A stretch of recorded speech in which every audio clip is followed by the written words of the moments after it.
दिव्या पूरी तरह से अपने कॉलेज के ख्वाबों में खोई हुई थी। भाभी, यह एक शब्द दिव्या को अपनी असली की दुनिया में लेकर खड़ा कर देती है।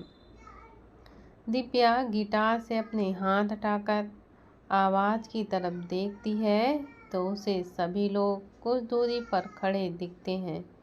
दिव्या जल्दी से उनके पास जाती है और सब बिल पे करके विला के लिए निकल जाते हैं।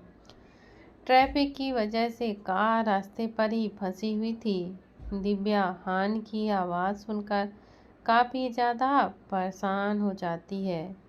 वह खिड़की के बाहर देखने लगती है। जैसे ही दिव्या खिड़की के बाहर देखती है, जल्दी से अपने आप को ढकने लगती है। दिव्या अपने बैग से जल्दी से मास्क को निकालती है और पहन लेती है। फिर एक दुपट्टा लेकर पूरे चेहरे को ढक लेती है। दिव्या की हरकत रूही और रूहानी दोनों ही देख रही थी। दोनों जैसे ही दिव्या की साइड की खिड़की पर झांक कर देखने लगती हैं, दिव्या जल्दी से ग्लास ऊपर कर लेती है। रूही और रूहानी थोड़े से हैरान हो जाते हैं। दोनों ही दिव्या से पूछते हैं, लेकिन दिव्या जैसे उनकी बातें सुनी ना रही हो। कुछ देर तक जब दिव्या कोई जवाब नहीं देती तो दोनों चुप हो जाती हैं और बैठ जाते हैं। कुछ देर बाद सभी विला पहुंच जाते हैं। दिव्या बिना कुछ बोले जल्दी से अंदर चली जाती है। दिव्या का बिहेवियर सभी के समझ के परे था। सभी सोचते हैं शायद थकने की वजह से वह ऐसे ही चली गई। रात के वक्त भी दिव्या किसी से कोई बात नहीं करती और थोड़ा सा खाना खाकर चली जाती है। सभी सोचते हैं कि शायद थकान होने की वजह से हुआ हो, लेकिन रूही और रूहानी को थोड़ी सी गड़बड़ लगती है, लेकिन वह कुछ कह भी तो नहीं सकती थी। आधी रात में आदित्य बेड पर सोया हुआ था, लेकिन उसे कुछ बहुत ज़्यादा अजीब सा लगता है। वह अपनी आंखें खोलकर साइड लैंप को जलाता है और फिर बेड पर नज़र डालता है तो दिव्या बेड पर नहीं थी। आदित्य घड़ी देखता है तो रात के 2:30 बजे रहे थे। आदित्य अपनी जगह से उठकर हर तरफ दिव्या को देखने लगता है। अचानक ही आदित्य की नज़र सोफे की तरफ जाती है। आदित्य उस तरफ बढ़ने लगता है। वह सोफे के पीछे जाकर देखता है तो दिव्या खुद को पूरी तरह से सिमेट कर बैठी हुई थी। दिव्या ने अपने चेहरे को घुटनों से भी छिपा कर रखा था। दिव्या को इस तरह से देखकर आदित्य को अजीब लगता है। आदित्य दिव्या के सामने घुटनों के बल बैठ जाता है और दिव्या के हाथों पर हाथ रखता है। जैसे ही आदित्य हाथ रखता है, दिव्या अपना सर उठाकर देखती है तो आदित्य का दिल एक बार फिर से बेचैन हो जाता है। दिव्या का चेहरा पूरा आंसुओं से भरा हुआ था। वह गीली पलकों को लिए ही आदित्य को देखने लगती है। दिव्या की ऐसी हालत से आदित्य थोड़ा सा हैरान हो जाता है। दिव्या रोते हुए कहती है, वो लोग मुझे अब भी ढूंढ रहे हैं। अगर उन्हें पता चल गया कि मैं आपकी बन गई हूँ, वो आपको नहीं छोड़ेंगे। इतना बोलते ही दिव्या के आंखों में फिर से आंसू बहने लगते हैं। आदित्य को ये तो पता था कि ध्रुव सूर्यवंशी के ही लोग होंगे जो दिव्या का पीछा कर रहे हैं, लेकिन वह कारण जानना चाहता था। लेकिन फिलहाल तो आदित्य को दिव्या को शांत कराना था। आदित्य दिव्या के चेहरे को दोनों हाथों से पकड़ लेता है। ऐसे करते ही दिव्या की नज़र आदित्य से जा मिलती है। जो उसकी आंखों में ही देख रहा था। नजरें मिलते ही दिव्या के आंखों से आंसू फिर से एक बार गिरने लगते हैं। आदित्य थोड़ा आगे आकर दिव्या के माथे को चूम लेता है। यह एहसास होते ही दिव्या अपनी आंखों को बंद कर लेती है। आदित्य माथे पर किस करके उसके बहते हुए आंसुओं को रोकने के लिए गालों को चूम लेता है। दिव्या एकदम से सिरह उठती है। आदित्य अब दिव्या के आंखों में देखने लगता है। दिव्या भी पलकें उठाकर आदित्य को ही देखने लगती है। आदित्य दिव्या के आंसुओं को पोंछता है और वैसे ही बैठे बैठे दिव्या को गले से लगा लेता है। आदित्य के गले ही लगते ही दिव्या जोर जोर से रोने लगती है। आदित्य दिव्या की पीठ को सहलाने लगता है। दिव्या का रोना बढ़ते ही जा रहा था। यह देखकर आदित्य दिव्या के गले पर अपने ऊँट रख देता है। आदित्य के इस एहसास से दिव्या जोर से आदित्य को पकड़ लेती है। आदित्य धीरे धीरे दिव्या को गर्दन पर किस करने लगता है। दिव्या अपने रोने से रुक जाती है, वह भटक सी जाती है और आदित्य के एहसास में खोने लगती है।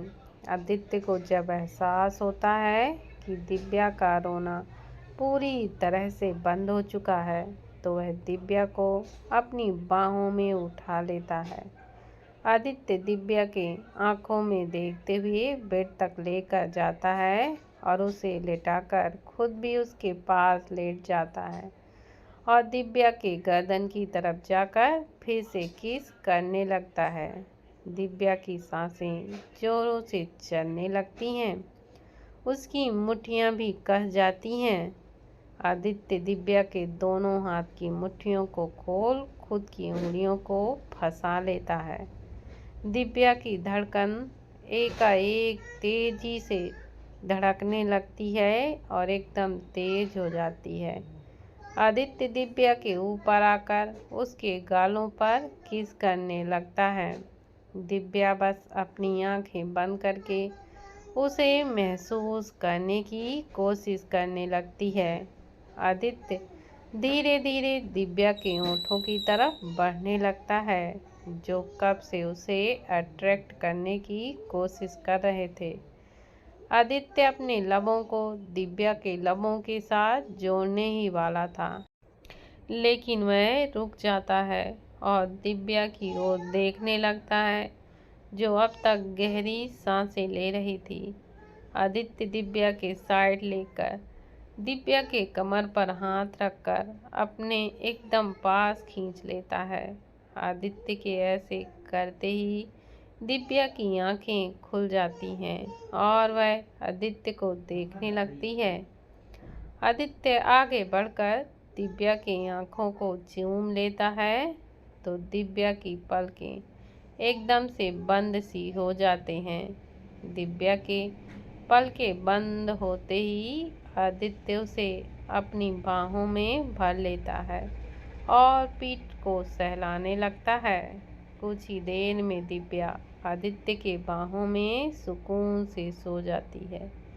दिव्या के सोते ही आदित्य दिव्या से धीरे धीरे अलग होने लगता है। आदित्य की आंखें एकदम झट से खुल जाती हैं। आदित्य उठकर बैठ जाता है, पसीने से लथपथ गहरी गहरी सांसें लेने लगता है। आदित्य अपने साइड देखता है तो कोई नहीं होता। वह कमरे को ध्यान से देखने लगता है। यह उसका ऑफिस का केबिन से लगा बेडरूम था, जिसमें हमेशा आदित्य देर होने या ज़रूरी काम होने पर रुक जाया करता था। आज आदित्य ऑफिस से घर नहीं गया था। ज़रूरी काम की वजह से वो ऑफिस में ही रह गया था। जब वह देखता है कि बहुत लेट हो गया है तो वह ऑफिस में के बेडरूम में ही सो जाता है। कुछ वक्त के बाद आदित्य अपनी आंखें थोड़ा सा बंद कर लेता है तो उसे दिव्या के करीब जाना याद आता है। वह झट से अपनी आंखें खोलता है। आदित्य का शरीर बुरी तरह से कांप रहा था। भले ही वह सब एक सपना था, लेकिन ख्वाबों में भी दिव्या के करीब जाने पर आदित्य का शरीर पूरी तरह से कांपने लगता है। इतनी ज़्यादा नज़दीकी वह कभी बर्दाश्त ही नहीं कर सकता था, चाहे वह ख्वाबों में ही क्यों न हो। भले ही यह एक हसीन पल था, लेकिन आदित्य के लिए तो दर्द से भर देने वाला ही एहसास था। दिव्या के थोड़ी करीबी में ही आदित्य ख्वाबों में दिव्या के इतने ज़्यादा करीब चला गया। यह सोचते ही आदित्य का तो जैसे दिमाग ही काम करना बंद कर देता है। आदित्य घबराते हुए खुद में बड़बड़ाने लगता है, नहीं नहीं, ये क्या हो गया? मैं उसके करीब कैसे जा सकती हूँ? नहीं, ये नहीं हो सकता। मैं ख्वाबों में भी उसके करीब जाने की गलती कैसे ही कर सकता हूँ? यह सब सोचते हुए आदित्य काफ़ी ज़्यादा गुस्से से कांच के जग में हाथ मारता है। जग टूटकर नीचे गिर जाता है। उस पर रखा पानी पूरे फर्श पर गिर जाता है। कांच के कुछ टुकड़े आदित्य के हाथों में धस जाता। खून पानी में मिलते हुए फर्श पर फैलने लगती है, लेकिन आदित्य को अपनी चोट से जैसे कोई मतलब ही न हो। वह खुद को बहुत कमज़ोर सा समझने लगता है। आदित्य की आंखें गुस्से से पूरी तरह लाल होने लगती हैं। हाथों की नसें उभरने लगते हैं। आदित्य बेड से उठकर गुस्से से कमरे का सारा सामान फेंकने लगता है। आज तक आदित्य कभी किसी रिश्ते के लिए इतना मजबूर नहीं हुआ था, जितना वह इस शादी के बाद हुआ। आज तक तरुणा देवी ने उसे किसी भी रिश्ते को अपनाने के लिए नहीं कहा। आदित्य ने तो सोचा था कि वह दिव्या के थोड़ा करीब जाएगा तो उसे उसके अकेलेपन से मुक्त कर देगा। शायद आदित्य का सोचना सही भी था, लेकिन अब ऐसे सपने आने से आदित्य तो बुरी तरह से डर जाता है और उसे खुद पर ही बहुत ज़्यादा गुस्सा आने लगता है। आदित्य हर तरफ तोड़ फोड़ करने के बाद सोफे पर बैठ जाता है। पूरा कमरा तहस नहस हो चुका था और आदित्य के हाथ पर अब भी कांच के टुकड़े चुभे हुए थे, जिसका आदित्य को बिल्कुल भी अंदाजा नहीं था। खून टप टप करके नीचे फर्श पर एक जगह जम रही थी। कुछ देरी की खामोशी के बाद उसके कमरे पर नॉक होता है। आदित्य अपने जगह से उठकर दरवाज़ा खोलता है। दरवाजे के बाहर रॉकी और आदित्य का असिस्टेंट वीर कोई फाइल लेकर खड़े हुए थे। वीर कुछ बोलने ही वाला था कि उसे आदित्य की हालत दिखती है। रॉकी भी आदित्य की हालत देखकर ऊपर से नीचे तक आदित्य को देखने लगता है। तभी उसकी नज़र आदित्य के हाथों पर पड़ती है तो वह घबराते हुए, बॉस, आपके हाथ में खून? आदित्य पहले अपने हाथों को देखता है, फिर रॉकी को देखकर कड़क आवाज में, किस लिए आए हो, वो बोलो। रॉकी को पता था कि अब आदित्य काफ़ी ज़्यादा गुस्से में है। उसे कुछ भी बोला तो उसकी खैर नहीं, इसलिए वह जल्दी से वीर को इशारा करता है। वीर थोड़ा घबराते हुए, सर, इस फाइल पर आपके सिग्नेचर चाहिए थे। आदित्य वीर की बात पर कोई जवाब नहीं देता और अंदर जाकर दरवाज़ा दोनों के मुंह में ही बंद कर देता है। आदित्य के इस बिहेवियर से दोनों एक दूसरे को देखने लगते हैं। फिर कुछ सोचते ही दोनों केबिन में बैठ जाते हैं। आदित्य कमरे में आकर बाथरूम में जाता है और अपने हाथ से कांच के टुकड़े निकालकर डस्टबिन में फेंक देता है। कुछ देर बाद वह फ्रेश होकर बाहर आता है और खुद के हाथों में बैंडेज करके बाहर आ जाता है। आदित्य के आते ही दोनों खड़े हो जाते हैं।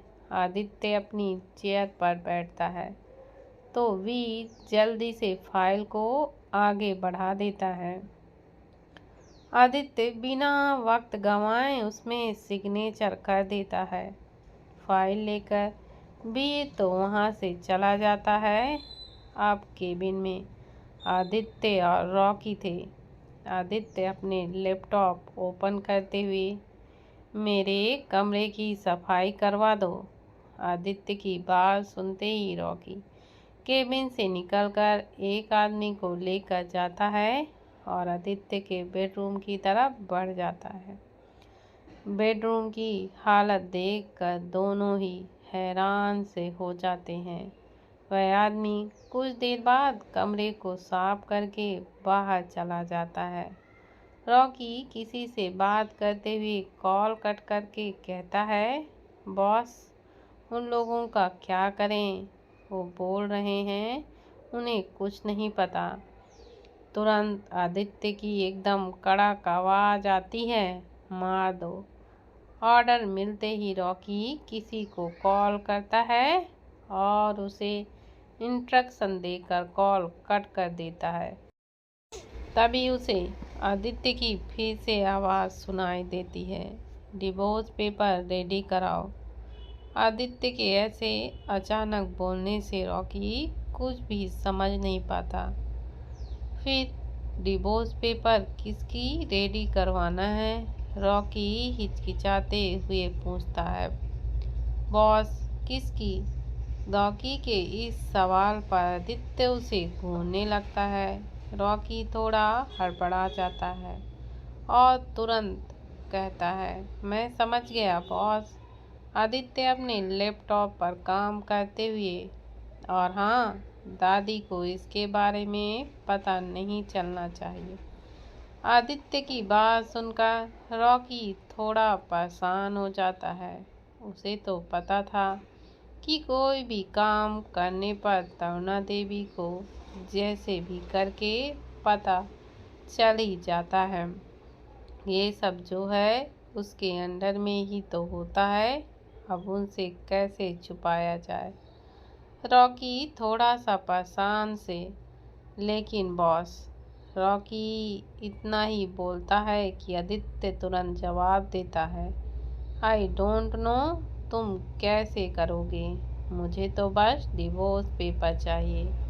रॉकी लाचारी से अपना सिर हिला देता है।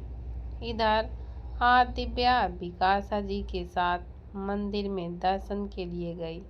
दोनों पूजा करने के बाद वहां गरीब लोगों को कुछ कपड़े और खाने को देती हैं।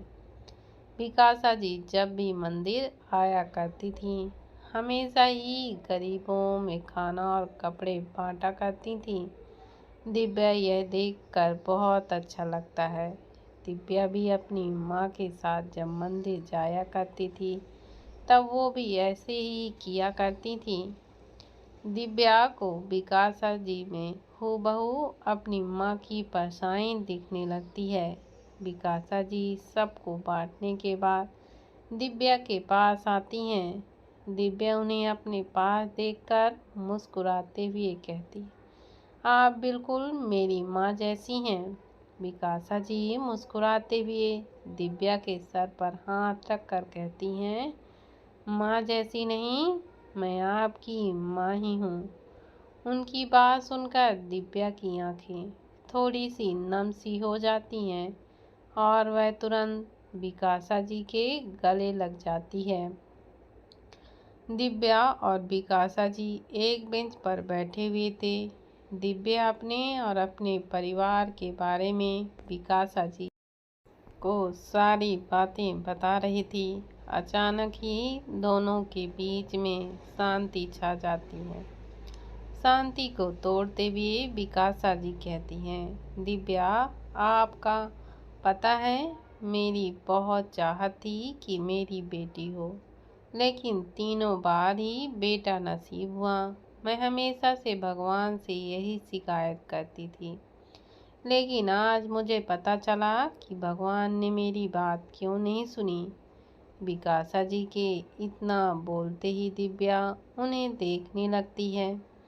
विकासा जी मुस्कुराते हुए दिव्या के गालों को छूते हुए कहती हैं, क्योंकि उन्हें आपकी जैसी बेटी जो देना था। आपके आने के बाद मुझे कभी बेटी की कमी महसूस ही नहीं होती। विकासा जी सामने देखते हुए कहती हैं, दिव्या, एक सवाल करूं? दिव्या जल्दी से, आप हमें बेटी भी मानती हैं और इजाज़त भी मांगती हैं। विकासा जी दिव्या की आंखों में देखकर, आदि के साथ अभी आपका रिश्ता कैसे है? जैसे ही यह सवाल दिव्या के कानों में पड़ता है, एकदम शून्य रह जाती है। क्या बताए उसे समझ ही नहीं आता। दिव्या कुछ नहीं बोलती, चुप ही रहती है। विकासा जी भी दिव्या के चुप होने का मतलब समझ चुकी थी। वह सामने देखकर, हमें पता है, अब भी आदि आपसे दूर ही भागते होंगे। आदि इतनी जल्दी रिश्तों को अपनाना नहीं जानते। उन्होंने कभी रिश्तों को अपनाया ही तो नहीं है। दिव्या पहले तो चुप रहती है, फिर अचानक से ही सवाल करती है, वो बात क्यों नहीं करते? दिव्या के इस सवाल पर इस बार विकासा जी चुप हो जाती हैं। फिर विकासा अचानक ही बोलती हैं, दूरी, अकेलापन, दर्द। जब सब एक साथ हम परिवार करें तो दर्द तो ख़त्म हो जाता है, लेकिन दूरी और अकेलापन कभी ख़त्म नहीं होता। विकासा जी के कहने का मतलब दिव्या बिल्कुल समझ नहीं पाती। तो दिव्या कहती हैं, मतलब हमें कुछ समझ नहीं आया।